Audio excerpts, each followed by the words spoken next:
ಚಿನ್ನು ತೋಟದಲ್ಲಿ ಆಟ ಆಡುತ್ತಿದ್ದಳು. ಸೂರ್ಯ ಹೊಳೆಯುತ್ತಿದ್ದ. ಅಜ್ಜಿ ತರಕಾರಿಗಳನ್ನ ನೋಡ್ಕೊಳ್ತಿದ್ದರು. ಹೂವುಗಳು ನಗ್ತಿದ್ದವು. ಅದನ್ನು ಮುಟ್ಟಲು ಅವಳು ಕೈ ಚಾಚಿದಳು. ಅದು ತುಂಬಾ ಆಕರ್ಷಕವಾಗಿತ್ತು. ಟಪಕ್! ಕೈ ತಗುಲಿ ಟೊಮೆಟೊ ಕೆಳಗೆ ಬಿತ್ತು. ಟೊಮೆಟೊ ಒಡೆದು ನೆಲಕ್ಕೆಲ್ಲ ಹರಡಿತು. ಚಿನ್ನು ಹೆದರಿ ನಿಂತಳು. ಅಜ್ಜಿ, ಅಲ್ಲಿ ಏನಾಯಿತು ಎಂದು ಕೇಳಿದರು. ಅವರ ಧ್ವನಿ ಸೌಮ್ಯವಾಗಿತ್ತು. ಚಿನ್ನು ಬೇಗ ಯೋಚಿಸಿದಳು. ಅವಳಿಗೆ ಸುಳ್ಳು ಹೇಳಲು ಭಯವಾಯಿತು. ಆದರೆ ಶಿಕ್ಷೆಯ ಭಯ ದೊಡ್ಡದಾಗಿತ್ತು. ಅವಳು ಗಂಗಾ ಕಡೆ ನೋಡಿದಳು. ಅಜ್ಜಿ, ಗಂಗಾ ಕೋಳಿ ಅದನ್ನು ತಿಂದು ಹಾಕಿತ್ತು. ಚಿನ್ನು ದೊಡ್ಡದಾಗಿ ಕೂಗಿದಳು. ಅಜ್ಜಿ ಅಲ್ಲಿಗೆ ಬಂದ್ರು. ನೆಲದ ಮೇಲೆ ಟೊಮೆಟೊ ಚೂರುಗಳಿದ್ದವು. ಚಿನ್ನುವಿನ ಮನಸ್ಸಿನಲ್ಲಿ ದುಃಖ ಶುರುವಾಯಿತು. ಹೊಟ್ಟೆಯಲ್ಲಿ ಏನೋ ಕಲಕಿದಂತಾಯಿತು. ಅವಳು ಗಂಗಾಳನ್ನು ದೂರವಿಟ್ಟು ಆಟವಾಡಲು ಹೋದಳು.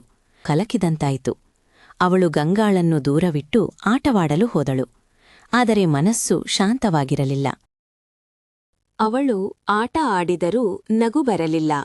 ಸುಳ್ಳು ಅವಳನ್ನು ಕಾಡುತ್ತಿತ್ತು.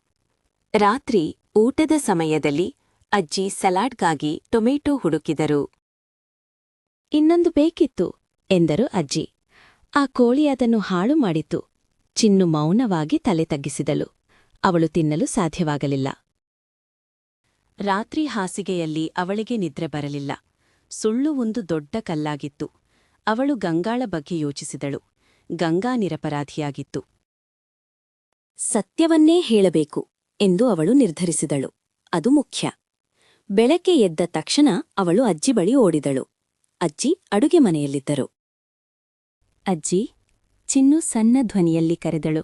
ಅವಳು ನಡುಗ್ತಿದ್ದಳು. ಟೊಮೆಟೊವನ್ನು ಮುರಿದವಳು ಸಣ್ಣ ಧ್ವನಿಯಲ್ಲಿ ಕರೆದಳು. ಅವಳು ನಡುಗ್ತಿದ್ದಳು. ಟೊಮೆಟೊವನ್ನು ಮುರಿದವಳು ನಾನು, ಗಂಗಾ ಅಲ್ಲ ಎಂದು ಒಪ್ಪಿಕೊಂಡಳು. ಅಜ್ಜಿ ಚಿನ್ನುವಿನ ಕಣ್ಣುಗಳಲ್ಲಿ ನೋಡಿದರು.